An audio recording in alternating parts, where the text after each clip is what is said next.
Good afternoon, everyone. Thank you all for being here. This is the Eagle Pass ISD regular meeting. Today is Tuesday, February 15th. It is 5:39, and we call this meeting to order.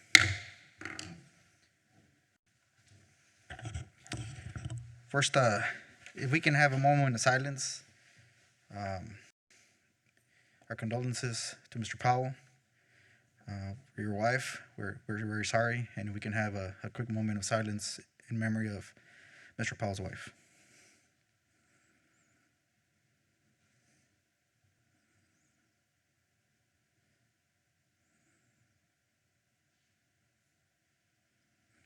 Thank you.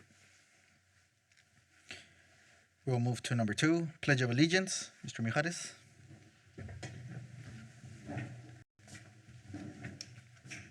I pledge allegiance to the flag of the United States of America and to the republic for which it stands, one nation, under God, indivisible, with liberty and justice for all. Honor the Texas flag. I pledge allegiance to thee, Texas, one state, under God, one and indivisible.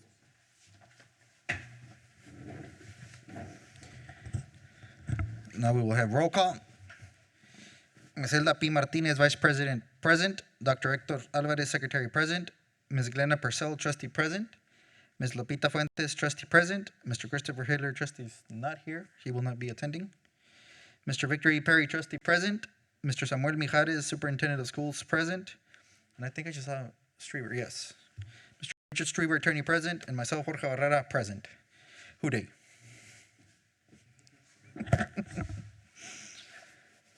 We will now move to public hearing of the Eagle Pass Independent School District 2021-2022 annual report.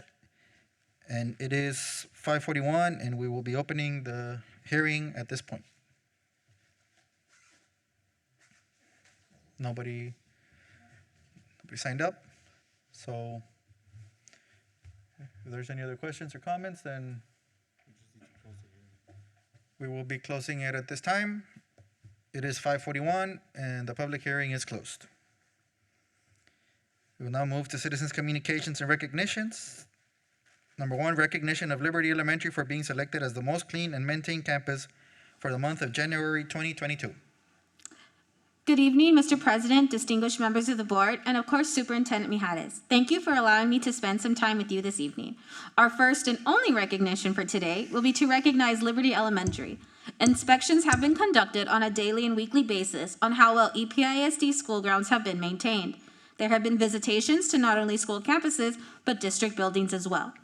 This month's recommendation goes out to Liberty Elementary on their merits for an outstanding job on maintaining the school grounds clean and safe. Thanks to the hard work and dedication from the Eagles, the school achieved a total score of 65 out of 65, nice. The perfect score. Congratulations, Liberty, on your campus beautification. At this time, we invite Mr. Mijares and the board to please come down and join us for photos.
We will now move to district reports, and we will take 1, 2, and 3 together.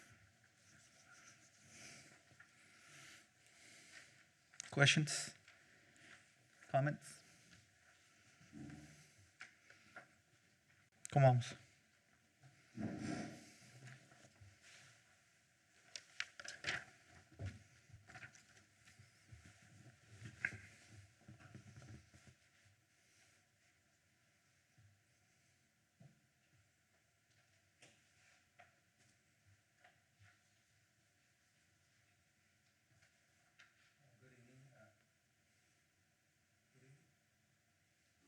Good evening.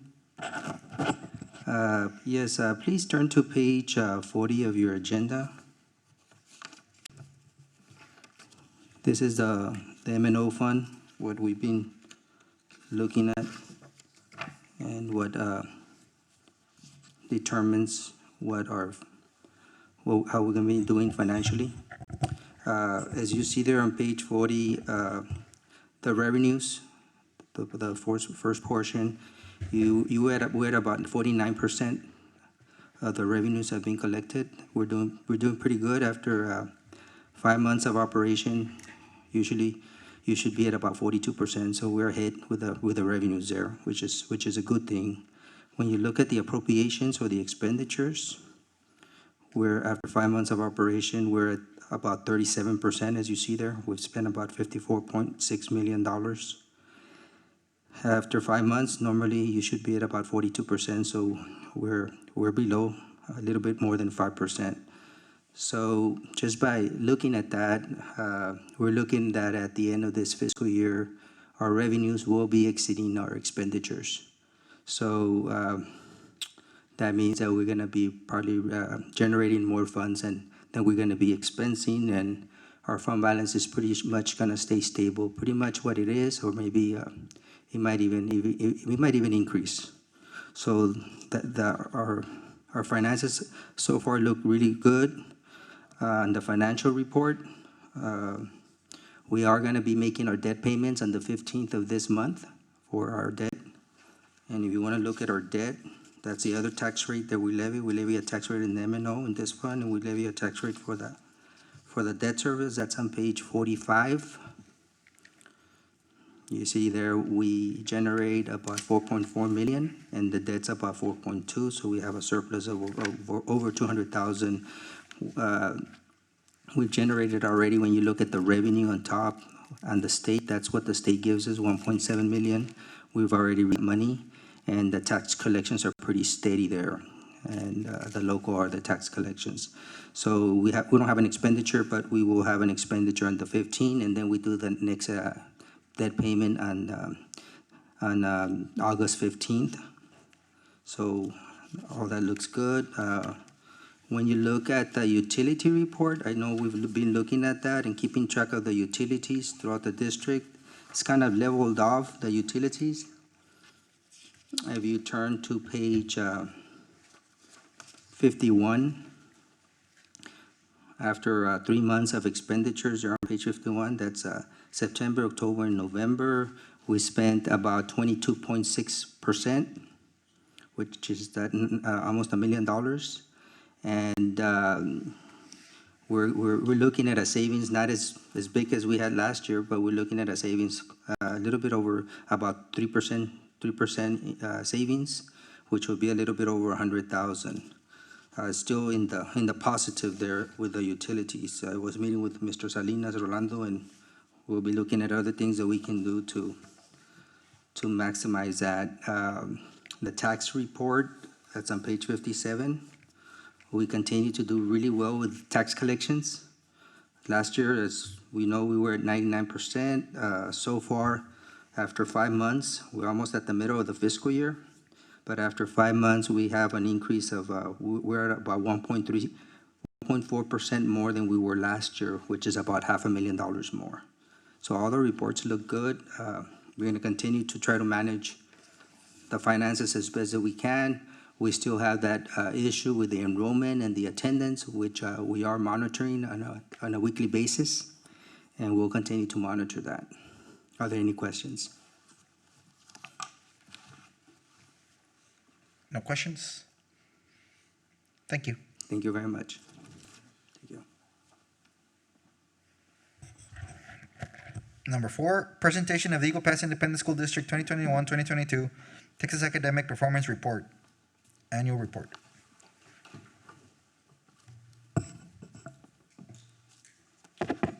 Here we have Mr. Martinez.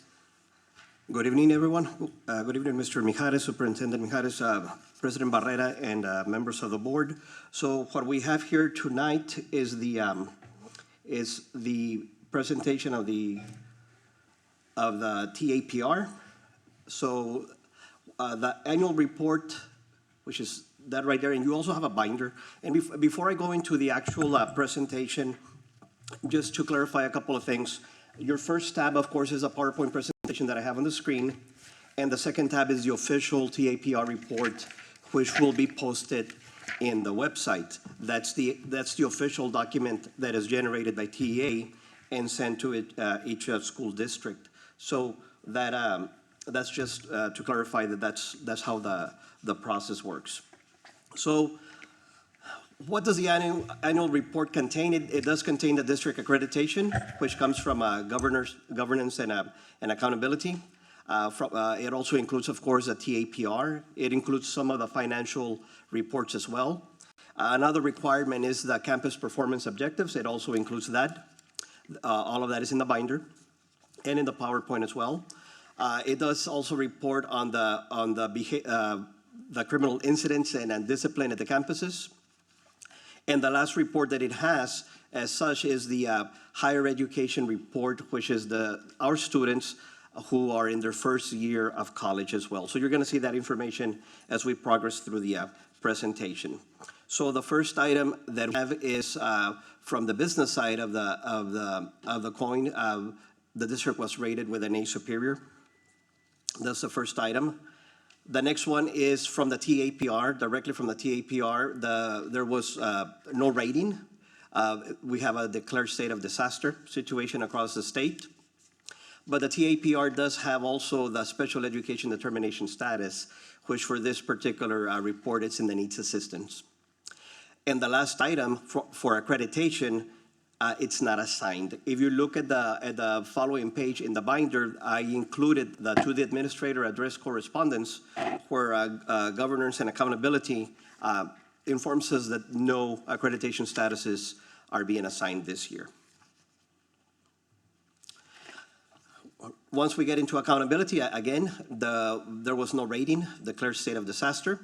So you're not going to see any letter grades, neither for the district nor the campuses. Same thing goes for distinction designations. Since there's no data in there, there's no designations. And then finally, we get to the information that we have. Now, one note that I need to make here is we are comparing scores from the 2021 spring administration to the 2019 spring administration, because there were no assessments given during the spring of 2020, okay? So that's the data you're looking at there. And this is where you see the impact of the pandemic as it is now. And when you look at the 2021 reports in whichever area that you wanna see, whether it's reading all the way through social studies, you will see a deep decline there in the performance. But of course, we need to remember that the 2019 scores are also our scores. That was the last time that we had a full year in which we had over 95% participation in the assessment, which was when we scored the A the last time. Of course, there has not been a designation in the last couple of years, including this one, as we mentioned previously. I don't know if anyone has any questions or observations that you need to make on that particular document. And this is at the approaches level. Mr. Martinez. Yes, ma'am. What was the rate of participation this last spring? It was 60%. 60% participation. Okay. Yes, ma'am. On the next page, we have the performance that is Norman at the meets standard. This document right here reflects the data that is used to meet federal government requirements. One of those reports is called the Closing the Gaps report, which is derived directly from these numbers. So that would be for federal accountability. Federal accountability did not stop. It's still ongoing. So we do have we have to look at our data and look at what we're doing to address those concerns there. And of course, you see again the comparison between 2019 and 2021. If anyone would like to comment or make an observation. Okay. And then the last item that has STAR data, performance data, this is the information from the master's level, which is normally used for distinctions, distinction designations that are given to the campuses. Again, as you know, as we noted right from the get-go of the presentation, there were no distinction designations because the state decided that there was not enough data or the data was not valid to consider the rating. Okay. Moving on to the next one. This is one of the silver lining in that huge dark cloud that we have called COVID. At the very bottom right, where you look at your at the attendance comparison, the far right column 2020 at the bottom, right close to the bottom, we have an attendance rate of 98.40, which is one of the best attendance rates that we have ever achieved. That was last year that ended in 2021. Right now, as Mr. Mijares alluded, we of course are keeping a close eye on that one as well. The next source of data, this one comes from the, this is part of the TAPR report. This is part of the federal government's, part of the information that we send to the federal government, the state does. So these are graduates without exclusions. This is any senior or any student who was in his or her fourth year of school at either of our high schools, regardless of whether they were here all year or just for a certain amount of time due to high mobility. When you look at the numbers, our graduation rate from 19 to 2020, we have the same rate, 95.2. The Hispanic, 95.7, didn't change. The American Indian went up a few points, 15 points to 65.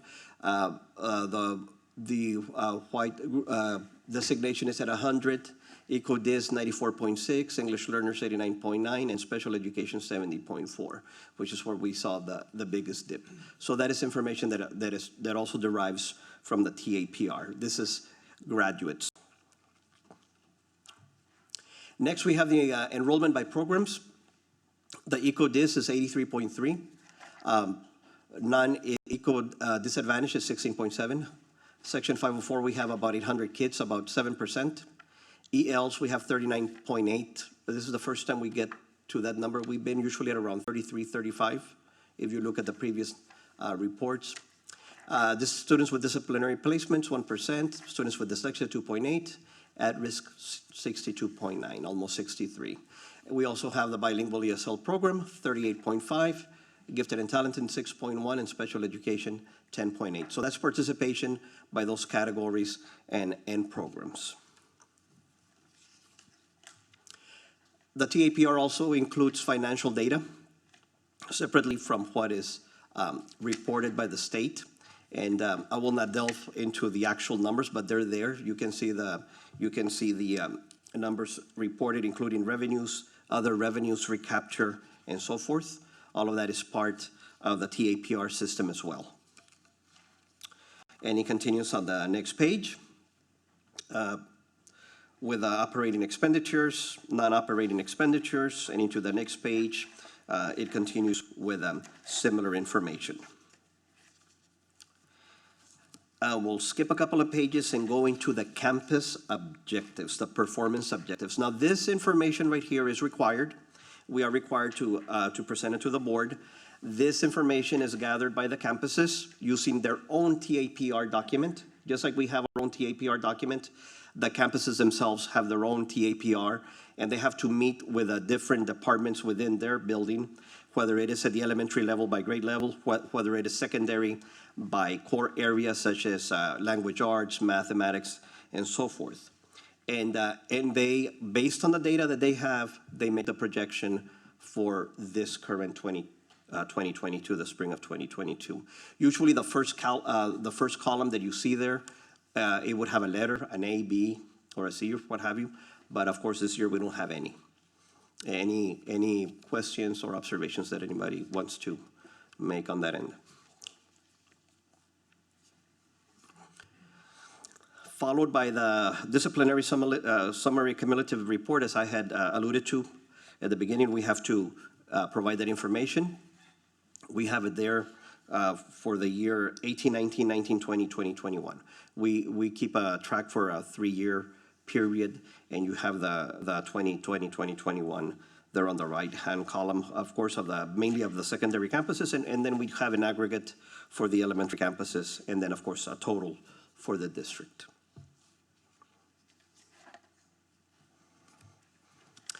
Now, this one that continues, this is from the Texas Higher Education Coordinating Board. This does not come from the TAPR, but as part of the annual report, we are required to report on the students who graduated from our high schools and who were who enrolled last year in the higher education institution. These are actually 2019 high school graduates. So they graduate, then they go into a university, then at the end of the first year, it is reported. So it's a couple of years lagging data. And we can see that we have, for Eagle Pass High School, 602 graduates for that particular cohort, that group that graduated in 2019. 4-year public university, 120 students in there, along with their GPA. 2-year public colleges, 272, independent colleges, universities, 15, most of them are private, non-trackable 4, not found 192, and I do have to state that students who went out of state to attend a university out of state, LSU, Oklahoma State, et cetera, those are not part of this report. They're not here, because this is only information on Texas institutions. So if we have kids, and we do, who go out of state, they're not, those numbers are not being reflected here. So it's actually a plus on that.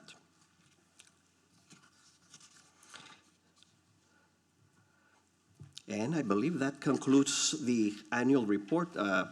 If anyone has any questions on that.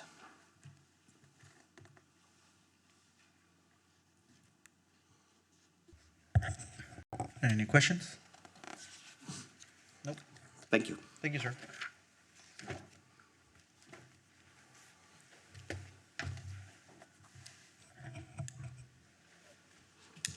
Excuse me, sir. Yes, sir. Do we have any information on, I know we have the information on the graduates that go to 4-year, 2-year.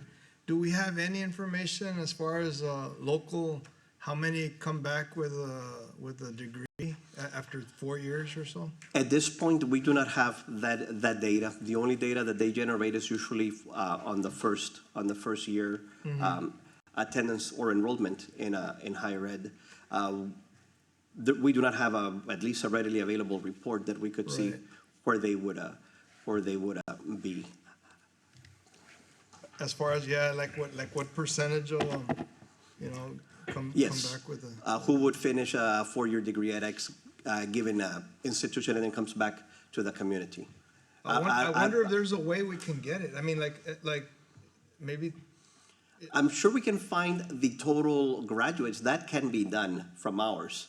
I'm sure we could get that, but I don't know that we would be able to track where they ended up. Yeah. Because that would be a mobility issue. It would have to be one of like a situation where our students Right. would actually have to just call in and say, hey, to Right. kind of keep a little track of. So they would be able to volunteer the information. Exactly. So That would- we could consider something like that.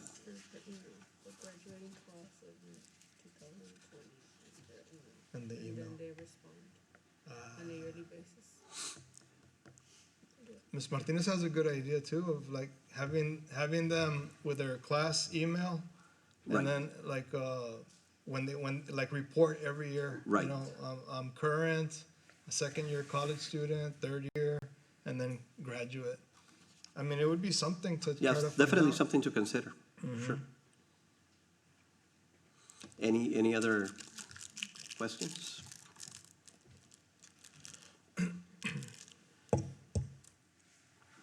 Go ahead. Okay, thank you.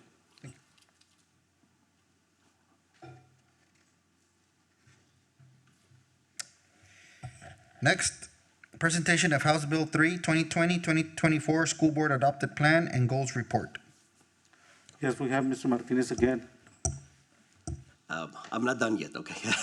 This is not part of the annual plan, but it is a different, it's a good segue into this report because you're gonna see some of the same data that was presented. Now, this is not part of the annual plan. Of course, it's a different agenda item, but it is in the same binder at the very end. It is, you do have access to that presentation as well, and of course, I have it on the screen.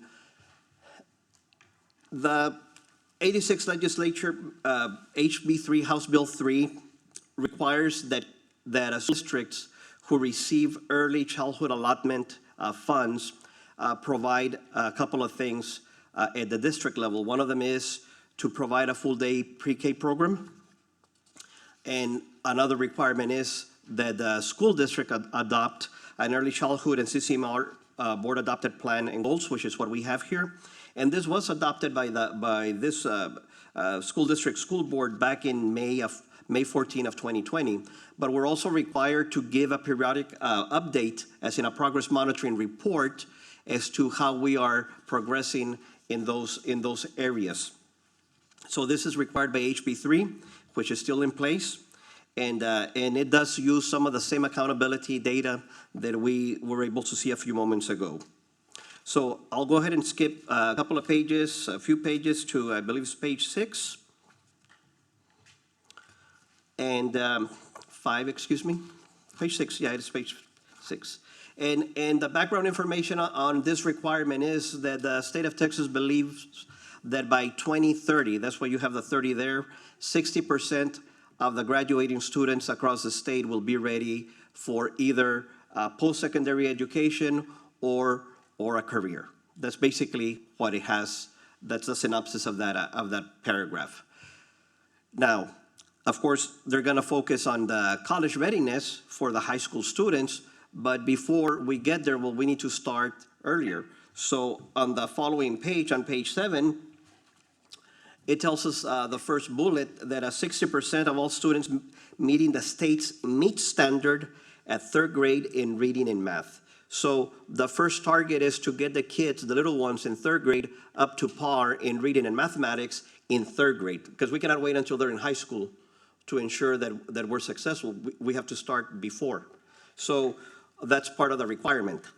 On the, it also requires the next bullet, the 60% of all high school seniors graduating without the need for remediation and achieving either an industry accepted certificate to go into the workforce, enrolling in post-secondary education, or enrolling in the military. So those are the goals for post-secondary life for our students across the state of Texas.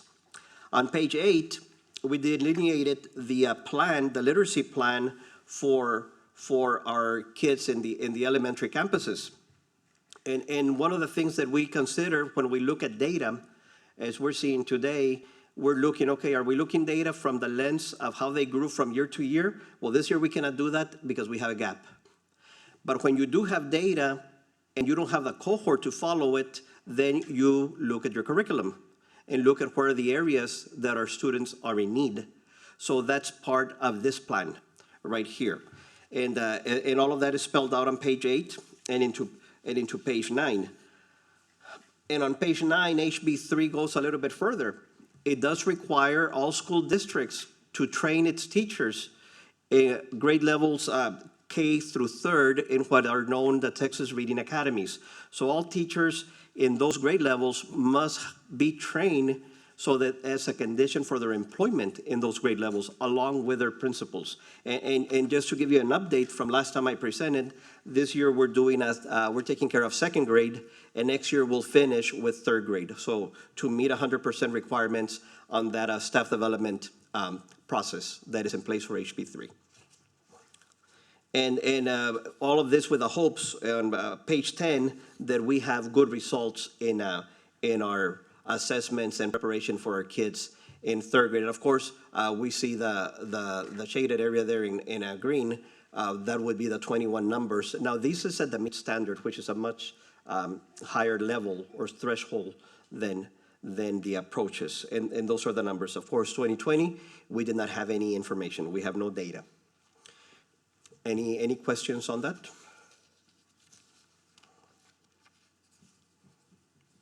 And I do want to echo the question and the answer from Ms. Purcell here.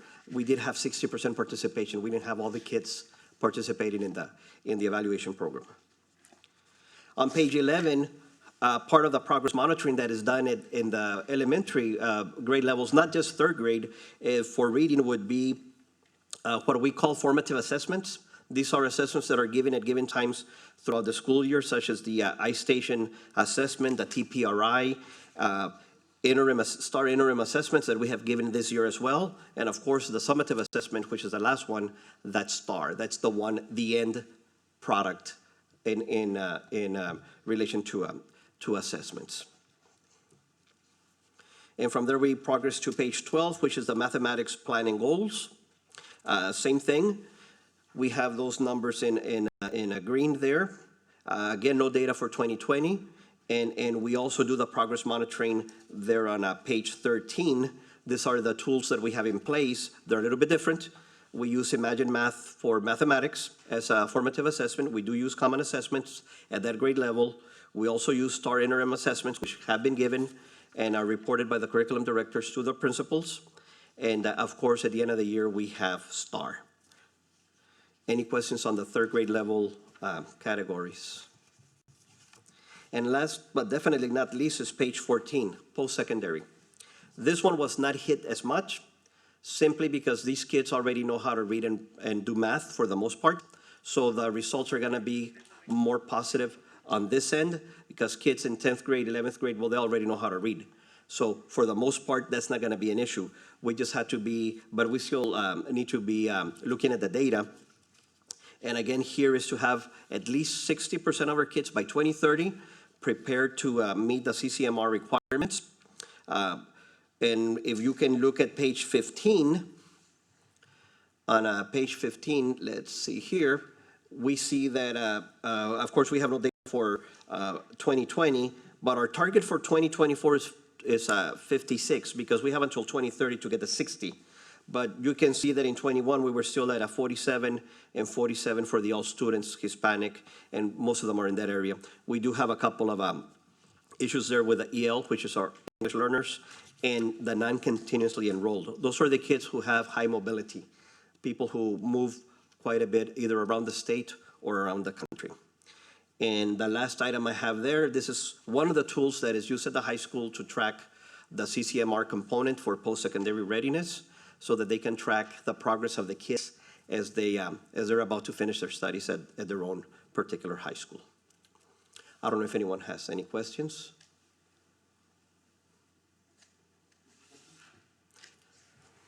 Nope. Thank you, sir.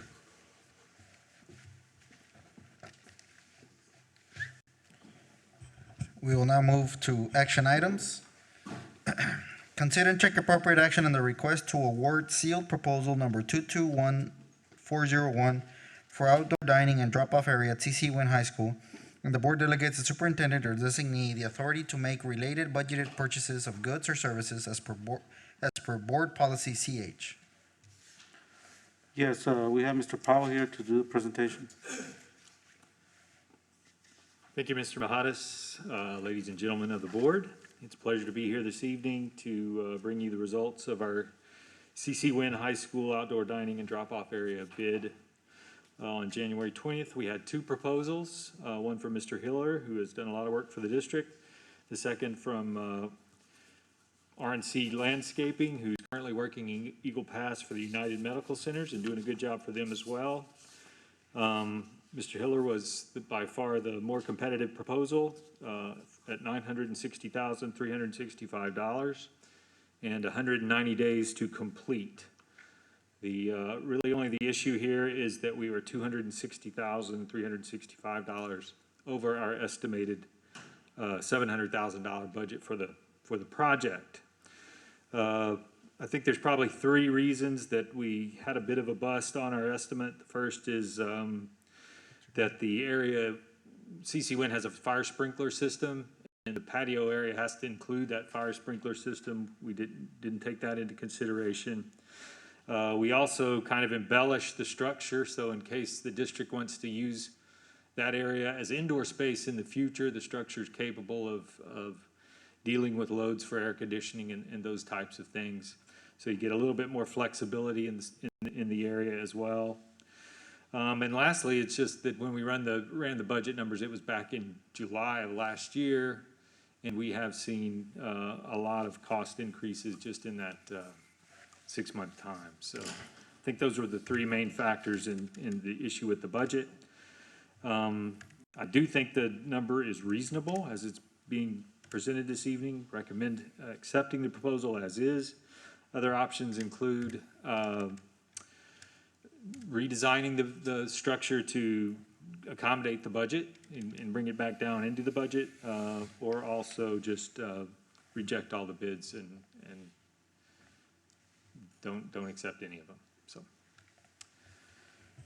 any questions? What is the recommendation of the administration? Well, at this time, I don't like to shortchange construction. I mean, we want a quality building. The more we wait, the more expensive it's going to get. I did require I wanted an option where the building used the stone and the stucco. Correct, yeah. One of the The- things we're doing at CC Win that we're not doing or haven't done at the high school, haven't had to do at the high school, is we're matching the exterior walls with this new patio structure. So when you go over there, it's going to look like it was part of the original building. It's not Yes. going to look like just a canopy that was stuck on. Exactly, and I also requested for the ceiling to be high. Correct. That's correct? Yeah. Because I didn't want the kids to be, the heat to be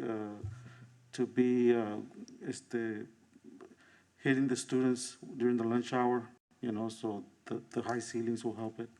So, it is something that I spoke directly to Mr. Powell that I required. And I think I think in essence, it will be a very good, extremely solid for future reference for the building. We do know that prices have been up at least 25%, I'm guessing, Yeah, at this it's pretty point. crazy right now. Is that what you've seen, I guess? Yes, that is what we are seeing in the industry right now. Because it's close to $200,000 difference. If you do the 20%, it's Yeah. 140, 150, so Right. pretty close. My other thing is you said you're leaving it ready in case they want to enclose and make it. Yeah, the structure itself is capable of, in the future, if you decide that you want to make that indoor space, you can use the structure. You don't have to redo anything on the So structure. you're gonna leave it ready. Yeah. Mr. Powell, this does include the engineering. You went back and included the engineering in this, or? Yes.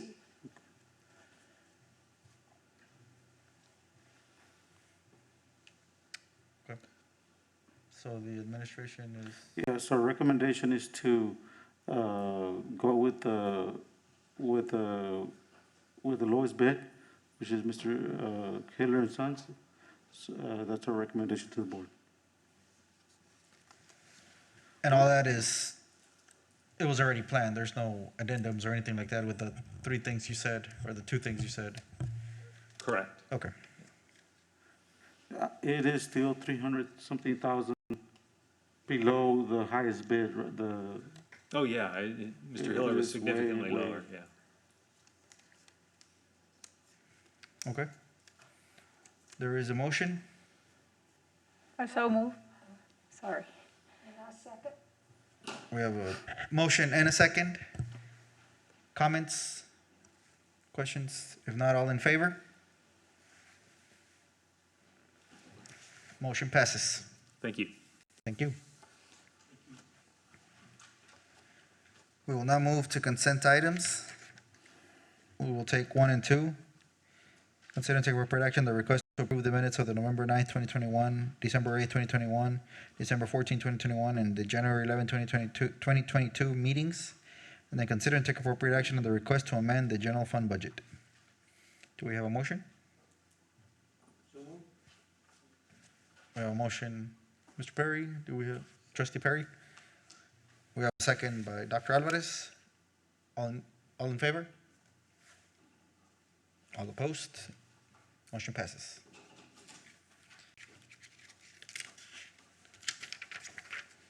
The Board of Trustees of the Eagle Pass Independent School District will convene in closed session as authorized by the Texas Government Code, Chapter 551, to deliberate upon the following matters. Number 1, Item 9, number 1, the board will hear the request to hire personnel to fill vacancies pursuant to TGC 551.074. Item number 2, the board will consult with its attorney regarding student discipline, TGC 551.071. Do I have a motion to convene in closed session? We have a motion. Do we have a second? We have a second. All in favor? All opposed? Motion passes. The time is 6:20. It is Tuesday, February 15th. And the Board of Trustees is now in closed session. No action will be taken in closed session. Thank you.